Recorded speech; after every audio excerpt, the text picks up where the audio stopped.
بسم اللہ الرحمن الرحیم نحمده ونصلی علی رسولہ الکریم اما بعد بسم اللہ الرحمن الرحیم۔ عزیز طلبہ، آج ہم کنز الدقائق حصہ دوم سبق نمبر 104 شروع کر رہے ہیں۔ اس سبق میں ہم کتاب الوکالہ سے باب الوکالۃ بالبیع والشراء سے متعلق پڑھیں گے۔ آج کے اس سبق کا خلاصہ یہ ہے کہ وکیل اور موکل کا اگر آپس میں اختلاف ہو جائے، وکیل کی بات معتبر ہوگی یا موکل، تو اس حوالے سے انشاءاللہ آج مصنف علیہ رحمہ تفصیلاً مسائل ذکر کریں گے۔ عزیز طلبہ، تو آتے ہیں کتاب کی طرف۔ سب سے پہلے ہم عبارت پڑھتے ہیں، وَإِنْ قَالَ اشْتَرَيْتُ لِلْآمِرِ وَقَالَ الْآمِرُ لِنَفْسِكَ فَالْقَوْلُ لِلْآمِرِ وَإِنْ كَانَ دَفْعَ إِلَيْهِ الثَّمَنَ فَلِلْمَأْمُورِ۔ اس عبارت میں مصنف علیہ الرحمہ یہ مسئلہ بیان فرما رہے ہیں کہ اگر وکیل نے کوئی چیز خریدنے کے بعد مثلا گاڑی خریدی، غلام خریدا، یا بیل خرید لی یا گائے خریدی، اور خریدنے کے بعد وہ غلام فوت ہو جائے، گائے مر جائے، یا گاڑی کا حادثہ ہو جائے، وہ ٹوٹ جائے، تو فرماتے ہیں اس کے بعد پھر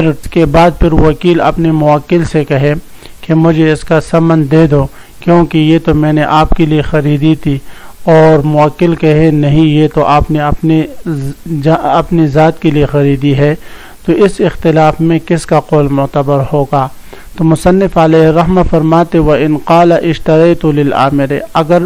مامور بھی نے کہا، وکیل نے کہا کہ یہ غلام تو میں نے عامر کے لیے خریدا تھا۔ یاد رکھیں عزیز طلبہ کہ اس مسئلے کا تعلق گزشتہ مسئلے کے ساتھ ہے تھوڑا بہت۔ اس مسئلے میں یہ بات ذکر ہوئی تھی کہ وَإِنْ كَانَ بِغَيْرِ عَيْنِهِ فَالشِّرَاءُ لِلْوَكِيلِ إِلَّا أَنْ يَنْوِيَ لِلْمُوَكِّلِ، کہ اگر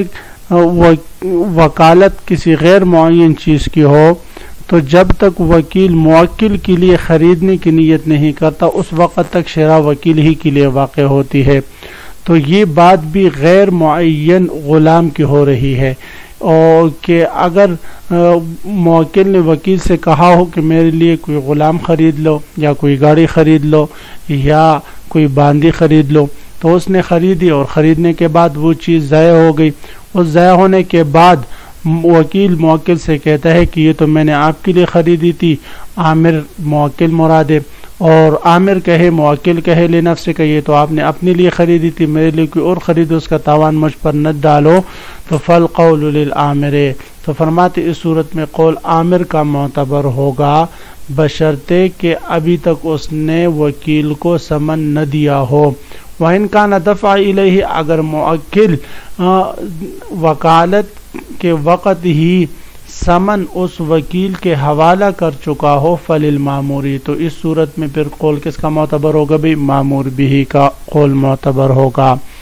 عزیز طلبہ، اس مسئلے کو مزید سمجھنے کے لیے اور اس کی مزید وضاحت کے لیے ہم ایک سلائیڈ کی طرف جاتے ہیں۔ سلائیڈ پر کچھ اس مسئلے کی مختلف صورتیں سمجھتے ہیں اور پھر دوبارہ اس کی طرف آتے ہیں۔ عزیز طلبہ، اس سلائیڈ میں آپ غور سے دیکھیں، درمیان میں یہ جو گول دائرہ ہے اس میں لکھا ہوا ہے کہ غلام معین ہو، اگلے اس گول دائرے میں لکھا ہوا ہے کہ غلام غیر معین ہو۔ اب اس مسئلے کی صورتیں سمجھتے ہیں کہ ہم خریدو نہیں۔ اگر موکل نے وکیل سے کہا کہ میرے لیے فلاں کا جو غلام ہے اور فلاں اس غلام کا نام ہے، وہ غلام میرے لیے خریدو، یعنی غلام معین کر کے وکالت کی، تو اس صورت میں پھر وکیل اس معین غلام کو خریدتا ہے، تو اس خریداری کی 4 صورتیں بنتی ہے، اور پھر اس کے بعد وہ غلام اور اس کے ثمن کا پھر جو ہے وہ موکل سے مطالبہ کرتا ہے، تو اس مسئلے کی 4 صورتیں بنتی ہے۔ یہ جب مطالبہ کر رہا ہے تو اس وقت غلام مردہ ہو پہلی صورت یہ کہ غلام مردہ ہو اور ثمر غیر منقود ہو، یعنی غلام معین تو تھا، خریدنے کے بعد غلام وکیل کے پاس مر جائے اور موکل نے ابھی تک اس کو ثمن نہ دیا ہو۔ دوسری صورت ہے کہ غلام مر تو جائے لیکن اس نے ثمن دیا ہو، اور تیسری صورت یہ ہے کہ غلام زندہ ہے اور ثمن منقود ہے، اور چوتھی صورت یہ ہے کہ غلام زندہ ہے اور ثمن غیر منقود ہے۔ تو عزیز طلبہ، یہ جن صورتوں میں ثمن منقود ہے یعنی ثمن دیا ہوا ہے، یہ صورت ہے، یہ صورت ہے، اور اسی طرح یہ چوتھی صورت جس میں غلام زندہ ہے اور ثمن غیر منقود ہے، ان تینوں صورتوں میں وکیل کا قول معتبر ہوگا۔ کس کا قول معتبر ہوگا بھئی؟ مامور بھی کا قول معتبر ہوگا۔ اور یہ جو پہلی صورت ہے کہ غلام مردہ ہو اور ثمن غیر منقود ہو، یہی کتاب کا مسئلہ ہے۔ اس میں امام صاحب رحم اللہ تعالیٰ فرماتے ہیں کہ موکل کا قول معتبر ہوگا، اور صاحبین فرماتے ہیں کہ وکیل کا قول معتبر ہوگا۔ اب آتے ہیں غلام غیر معین کی طرف۔ اگر غلام غیر معین ہو، غلام کیا ہو بھئی؟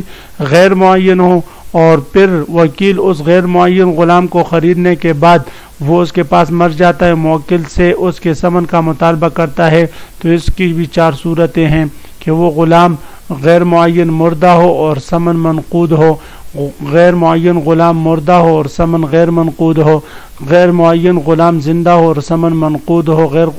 غیر معین غلام زندہ اور ثمن غیر منقود ہو۔ تو اب جن صورتوں میں ثمن منقود ہے اس میں بھی وکیل کا قول معتبر ہوگا،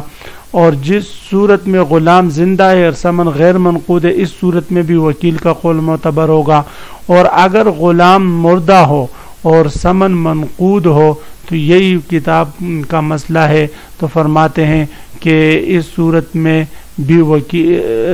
نہیں، اگر غلام مردہ ہے اور ثمن غیر منقود ہے تو اس صورت میں امام صاحب رحم اللہ تعالیٰ فرماتے ہیں کہ وہ موکل کا قول معتبر ہوگا، نہ کہ وکیل کا۔ تمام صورتوں کا خلاصہ یہ ہے کہ اگر مامور بشراء کا ثمن منقود ہو، چاہے غلام معین ہو یا غیر معین ہو، تو قول مامور کا معتبر ہوگا۔ اگر مامور بشراء کا ثمن منقود ہو، یعنی جس چیز کے خریدنے کا حکم دیا گیا ہے اس کو اگر اس کا ثمن وکیل کو موکل دے چکا ہے، تو پھر چاہے وہ چیز معین ہو یا غیر معین ہو تو قول مامور کا معتبر ہوگا۔ اور اگر غیر منقود ہو تو وکیل اگر انشاء عقد کر سکتا ہو، مثلا اگر غلام زندہ ہے اور اب اپنے لیے خریدا، اب اس کو دے سکتا ہے، بے جدید کر سکتا ہو تو ٹھیک، ورنہ قول عامر کا معتبر ہوگا امام صاحب رحمہ اللہ تعالیٰ کے ہاں۔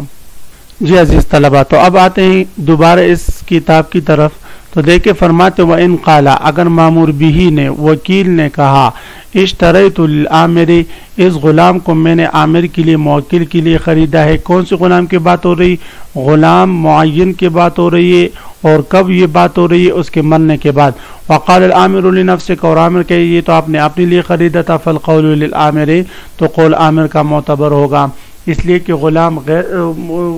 اب موجود نہیں اور وہ ثمن بھی نہیں دیا اس نے۔ وَإِنْ كَانَ دَفَعَ إِلَيْهِ ثَمَنْ، اگر وہ ثمن اس کے حوالہ کر چکا ہو، فَلِلْمَامُورِ، تو بھی صورت میں مامور کا قول معتبر ہوگا۔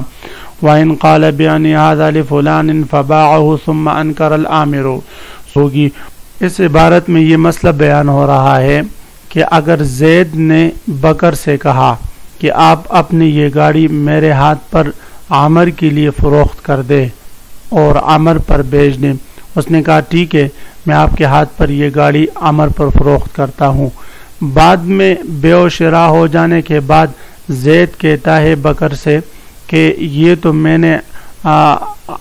عامر کے لیے نہیں خریدی بلکہ اپنے لیے خریدی ہے، تو فرماتے ہیں اس صورت میں اسی کا قول معتبر ہوگا، اور اگر فلاں یعنی عامر اگر اس گاڑی کو لینا چاہے تو لے سکتا ہے۔ ہاں اگر عامر کہے کہ میں نے اس کو واقعتاً وکالت کا حکم نہیں دیا تو یہ خریداری مشتری ہی کے لیے ہوگی۔ ہاں اگر مشتری نے، زید نے وہ گاڑی عامر کے حوالے کر دی ہو تو بے تعاطی کے طور پر اب یہ گاڑی عامر ہی کی ہو جائے گی، اور بے تعاطی میں ثمن مؤخر ہو سکتا ہے، لہذا اب اس پر ثمن دینا تاخیر سے لازم ہوگا۔ تو فرماتے وَإِنْ قَالَ، اگر کوئی شخص کہے، مثلا زید کہے بکر سے بیان ھذا لفلان، اپنی یہ گاڑی اپنا یہ غلام مجھ پر بیچ دو فلاں شخص کے لیے یعنی عامر کے لیے، فباعہ پس